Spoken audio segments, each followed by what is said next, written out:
Beginilah kondisi jalan lintas penghubung antar Kecamatan Indramakmu dan Kecamatan Julo, Kabupaten Aceh Timur, rawan kecelakaan karena disebabkan jalan yang rusak parah. Kerusakan parah tersebut terdapat di 3 desa dalam Kecamatan Indramakmu, tepatnya di Desa Alu Imira, Blang Nisam, hingga Desa Bandar Baru.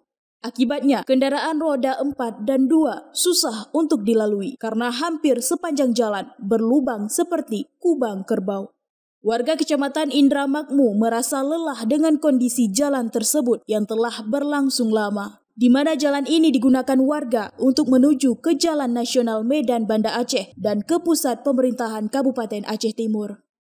Saat ini jalannya sangat rusak, mulai dari Alur Merah sampai ke Kuta Binjai Julo.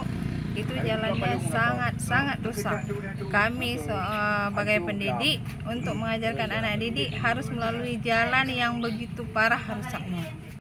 Sementara itu, salah satu kesyik di Indramakmu mengatakan, truk yang melintas juga sering terbalik saat menghindari lubang. Menurutnya, selain jalan yang rusak, juga terdapat sejumlah jembatan darurat yang rawan kecelakaan.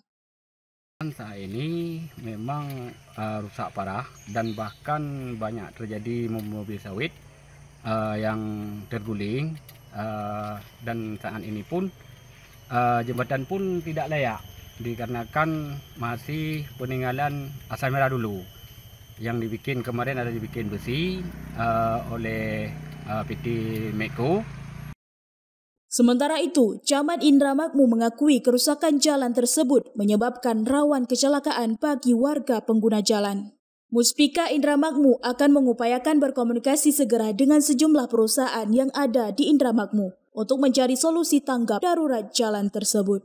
Harapannya semoga dari pihak perusahaan ada perhatian untuk bersama-sama dengan perusahaan yang lain dalam Kecamatan Indramakmu itu membantu untuk memperbaiki jalan yang ada tembusnya dari Kecamatan Indramakmu juga akses tembus ke Julo. Sementara di Julo jalannya sudah bagus, tinggal lagi di Kecamatan Indramakmu yang masih berlubang.